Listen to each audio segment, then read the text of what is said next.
এজন্য আল্লাহ ডেকে বললেন, খবরদার, বাবা মারে বৃদ্ধাশ্রমে রেখে এসো না। তোমাদের জ্বালা যন্ত্রণা বাবা মা সহ্য করেছে, তোমারে ঘর থেকে বের করে দেয় নাই, এতিমখানায় রেখে আসে নাই। এজন্য বাবা মা যদি ঘরের মধ্যে পেশাব করে পায়খানা করে পরিষ্কার করবা, তাহলে তোমার জীবনটারে উজালা করে দিবে কে? বৃদ্ধাশ্রমে রেখে আসা যাবে? বাবা মারে যদি বৃদ্ধাশ্রমে রেখে আসো, মনে রাখবা তোর কপালে বৃদ্ধাশ্রমে জুটবে না।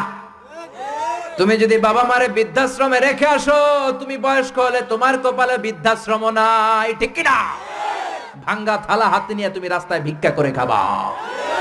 এজন্য আল্লাহ বললেন, ইহসানের প্রথম ব্যাখ্যা, ইম্মা ইয়াবলুগান্না ইনদাকাল কিবারা আহাদুহুমা আও কিলাহুমা ফালা তাকুল লাহুমা উফ।